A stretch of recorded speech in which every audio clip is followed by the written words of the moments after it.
Hello everybody, it's Saberwolf, and I am back with another D&D breakdown. Now, this is the series where I take some of the subclasses, races, and etc. in the world of Dungeons & Dragons and break it down to smaller, more digestible content for you all. So maybe it'll introduce you into D&D. And I know D&D is a very difficult, wide-ranging rules game, but the creativity and the openness of this game allows you to do basically anything you want, so long as you follow the rules. And it's just really fun. My kids are getting interested in trying it out. I play every Friday night, 7 p.m. Eastern. Check it out on my Twitch channel at Saberwolf Gaming, 2Ms. And of course, we have our VODs available on YouTube the next day, and we do have our podcast as well. So if you don't have time to sit down and watch, you can when you're riding on the bus or driving to work, you can listen to us on Spotify, Google Podcast, and that is powered by Anchor.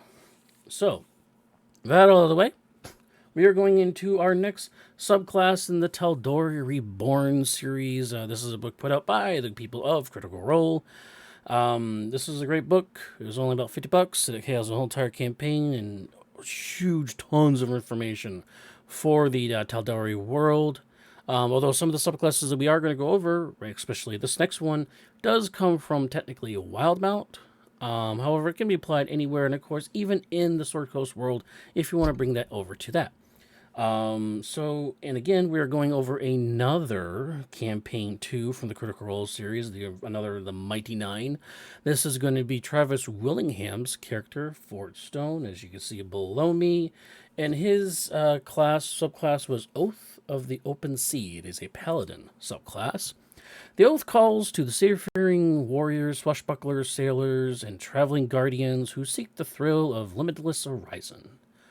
Driven to search for adventure and mystery across and beneath every endless oceanic expanse, paladins who swear this oath against those who would deny liberty and like-minded travelers, rooting out tyranny and corruption wherever it is found.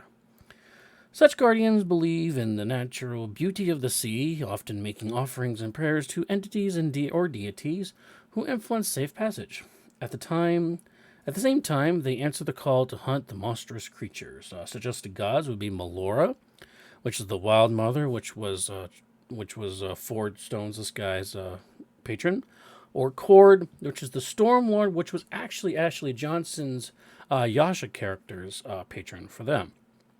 Now, if you want to bring this over into the Sword Coast Faerun world, you can use Deep Sashilas, Sylvanas, or Eldath. I know Sylvanas and Eldath is a little more river, ocean, pond, lake kind of thing, not so much ocean. Sylvanas does do a wide range of nature in general, so you could fall under that. Again, Eldath is also water related. Disa Shelas is probably the one would use for this, but again, you can make up your own deity and do whatever you like in your game. These are just suggestions that I pulled directly from D&D rules, right? Now we go into, of course, the Paladins' tenets. There's no greater life than the life lived free. This is about the freedom of the ocean and nature in general, leaving it wild and as is. Trust the skies, call upon weather, and let weather guide your way. Adapt like water. Water can move through rocks, around rocks. It adapts to whatever the situation is to flow wherever it needs to get to back to the sea. And explore the uncharted. Again, one of the more, the last frontier on this world is basically the under the sea, the bottom of the ocean.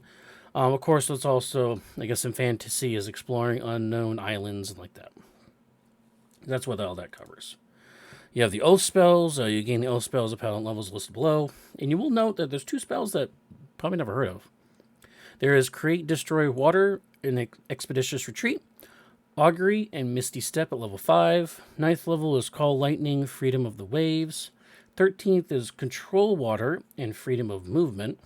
And 17th level is Commune with Nature and Freedom of the Winds. Now, you note that 2 of those spells, Freedom of the Waves and Freedom of the Winds, are not normal spells you probably ever heard of. That's because these 2 spells were directly created in this book and given to this paladin. Interesting. Now, one thing I will say about the spell list, it is all about water controlling like that, of course. Also, freedom of movement, so goes the name, but also the Misty Step, the Expeditious Retreat, and like that, to prevent you from being slowed down as a melee profession or class. This is definitely helpful. And also a little bit of control weather with commune with nature and call lightning. So you get the little weather element in there. So given the spells, it does fit the class. But what about these two new spells? Well, the two new spells is Freedom of Waves and Freedom of Winds. Freedom of Waves is a third level conjuration spell, action, range of 120 feet, target 15-foot radius, 10-foot tall cylinder. Does use verbal, semantic, and material components, which is a strand of hair, and it's instantaneous. You conjure a deluge of seawater in a 15-foot radius, 10-foot tall cylinder at the point within range of 120 feet. This water takes the form of tidal wave, whirlpool, water spout, which is like a tornado water, made out of water, or another form of your choice. Each creature in the area must succeed on a strength saving throw against your spell DC or take 2d8 bludgeoning damage and be knocked prone. You can choose a number of creatures equal to your spellcasting modifier, which is charisma, in this case, and to automatically succeed the saving throw. If you are within the spell's area, as part of the action you can cast the spell, you vanish into the deluge and teleport to an unoccupied space you see within the spell's area, which is, I believe, 10 feet, 120 feet away, so it's a 120 feet teleport at level 3, plus a knockdown? That's interesting. At least I think that's what that means when this is area. I don't think it means 15 feet. I think it means 120 feet. So that's a little questioning. I know there's typos in this. I did not type this. These are just pulled from the text. Freedom of Winds. This is Abjuration 5. 5th level Abjuration spell. Casting times and actions. Self-targeting and range. Verbal, semantic, and material opponents. Again, this time it's a scrap of sailcloth, and it's a concentration spell for 10 minutes. Wind wraps around your body, tugging at your hair, your clothing, and your feet as you lift off the ground. You have a flying speed of 60 feet. Additionally, you have advantage on ability checks to avoid grapple and saving throws against being restrained or I think it says restrained of paralyzed. I think it says or paralyzed. I think it's supposed to say. I think that might be a typo. I have a problem with the second part of that, and I'll get to that later on one of the other later features of this paladin. But also, when you are targeted by a spell or attack while the spell's in effect, you can use your reaction to teleport 60 feet to an unoccupied space you can see. If this movement makes you out of range of the triggered spell or attack, I see there's all of the emphasis or attack, you are unaffected by it, and the spell ends when you reappear. So in other words, if you get hit with a spell attack, you can teleport 60 feet away.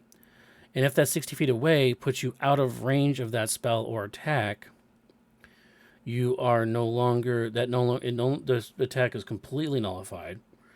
And but in return, the spell ends immediately. So you don't get that 10 feet of flying anymore. It just ends right there. Again, the flying speed's okay. The teleport to avoid damage, I guess being a hit with an attack, is okay too. The third thing is, the problem I have is the additional advantage ability checks to avoid being grappled and save throws against restrained. I have a problem with that because of a later feature we will see down the road. Channel Divinity. So third level Paladins get a special Channel Divinities. This one, you get 2 of them. You get Marine Layer and Fury of the Tides. First, Marine Layer is an action. You channel the sea to create a thick fog cloud around you that surrounds you for 20 feet in all directions and is heavily obscured.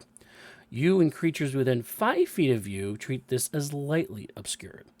The fog is centered on you and it moves with you, and no matter when you walk around, and it lasts for 10 minutes and can spread around corners. So what does that mean about 20 feet and 5 feet? Well, if we move over to the handy dandy roll 20 here, we will see that we'll have this person right here be the paladin. The outer ring is 20 feet. The inner ring is 5 feet. So if this is an enemy within this 20 feet radius here, they will be heavily obscured, which means they will be effectively blind. However, you and an ally standing next to you within this 5-foot area, you will see lightly obscured, which means you can actually see out from this. You can see out when outside of this whole entire fog area is all lightly obscured. That's at least how they explained it on the show, when they did it on the show. However, this person here cannot see anything around them at all. They are effectively blind. I have the actual blind condition. So that's how that works in a sense there. And that's how they explained it on the show, and they explained it how it worked when it was in the, I believe it was the ship fighting scene when Ford got ambushed in his captain's quarters. There was that fight there, and they explained that everybody within 5 feet can see out of it. It was lightly obscured, but anybody who was within that 20-foot outer ring, I guess the donut, I guess you could say, was heavily obscured. So that's how they explained it on the show, so that's how I'm going to explain it here. And then you have the other one, which was the Fury of Tides. As a bonus action, you can channel the powerful might of the waves and bolsters your attack for 1 minute. Once per turn, which means on other people's turn, you can do this as a reaction. On your action, so if you have a reaction to opportunity attack, you can use this technically. But once per turn for the duration, when you hit a creature with a weapon attack, you can push the target 10 feet away from you.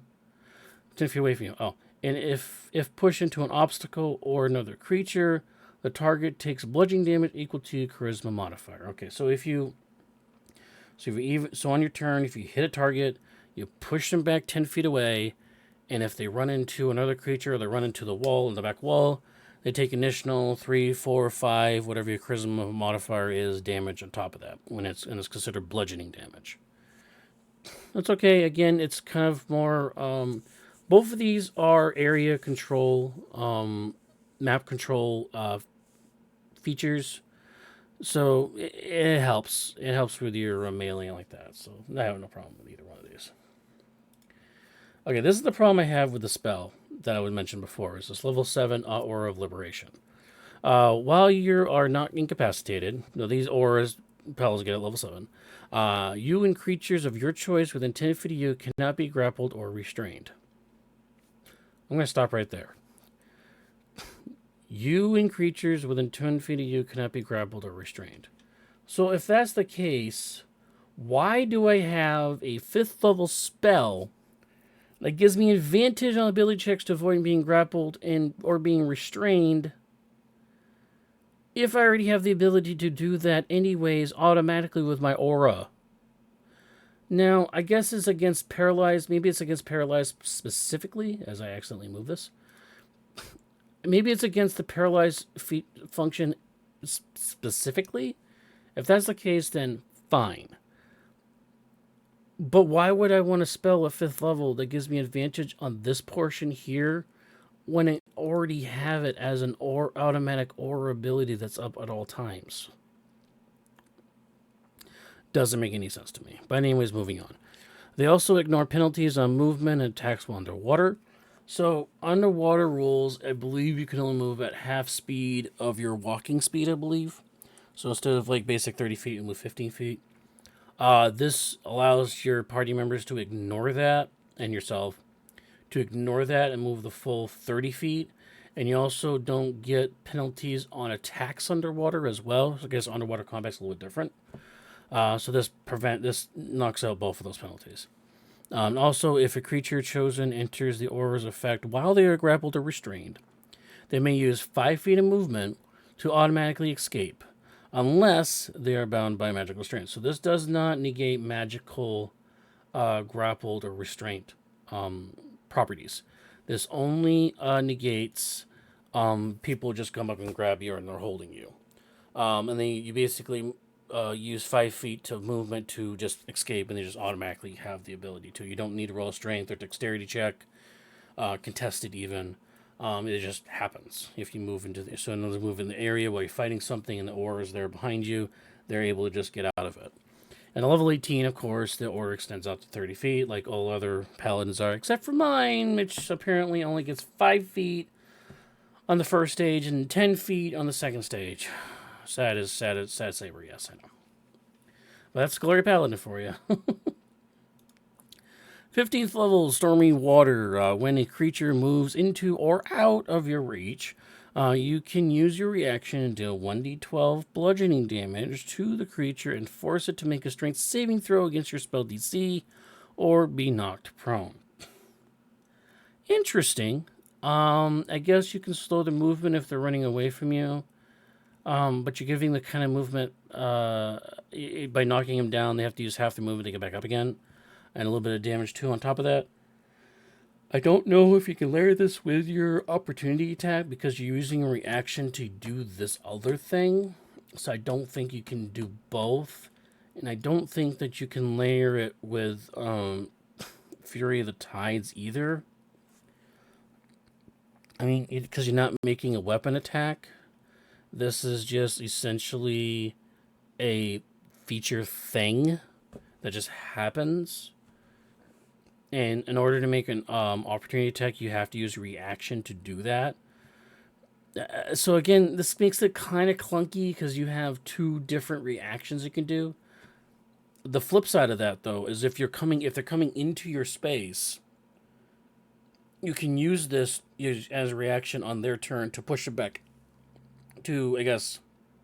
Well, they're coming in your space. It gives you the ability to knock them down on their turn as they're coming into your space to be knocked them out prone. So the good part of this would be if they are using the full movement to get to you and they try to get into combat with you, you can use this to knock them down prone. And since they've already used their full movement, they can't get back up. So on your turn, you'd have, I believe that's advantage on the attack. So that part's cool. Again, it's area control stuff. It's infantry, but it does get a little clunky when you have something else you can do on your reaction to also do kind of other things too. So yeah, I don't know.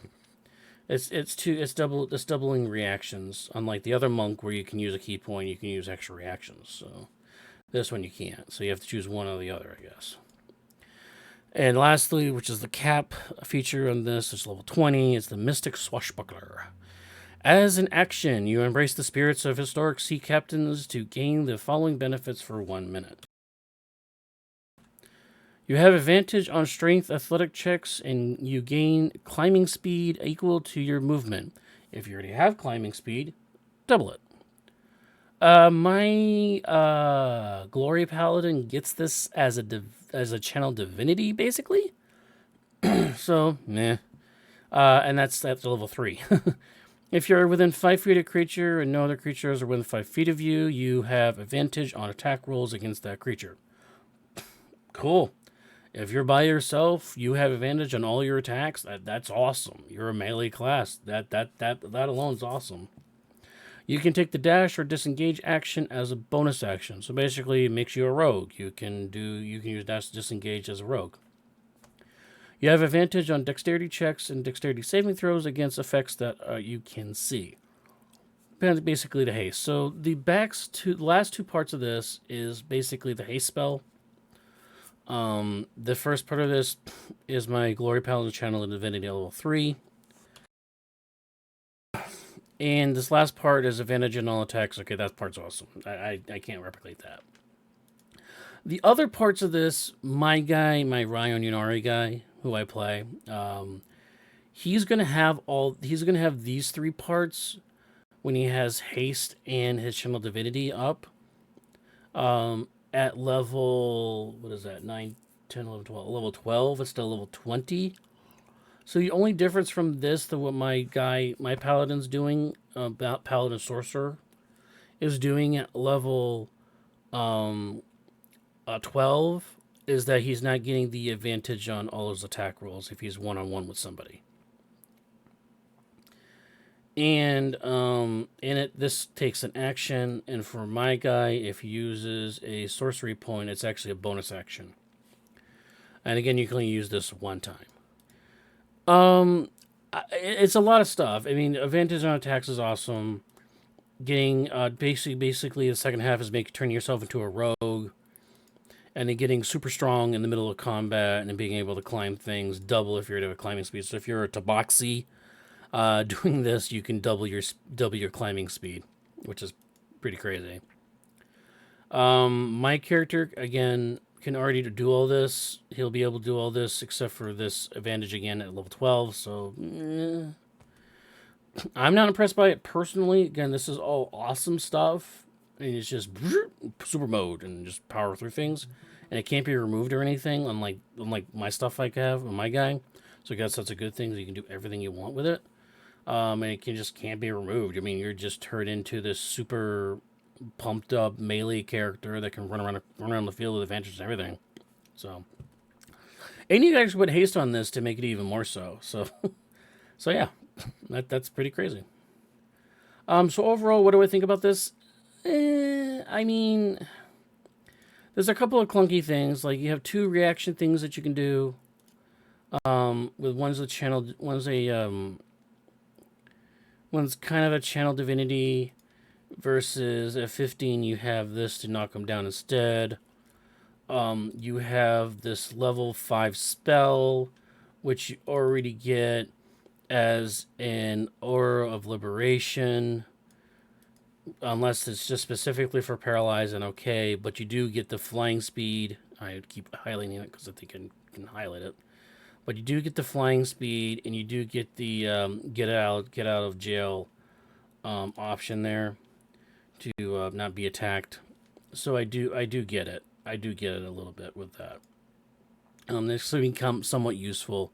I don't know whether spellcasters can cast these two spells in particular, but for now, these are the two paladin spells that only this specific paladin can cast, as far as I know. That will wrap it up for the Oath of the Open Sea Paladin. Once again, this is from the Tal'Dorei Reborn book. Go check that out. I still got more subclasses to go. I still got the Sorcerer to do. I still got a Wizard to go through. So I think I only have 2 more to go. Yeah, I got 2 more subclasses to go. So I hope you enjoy this series. Once again, I am Saberwolf. Thank you and have a good day.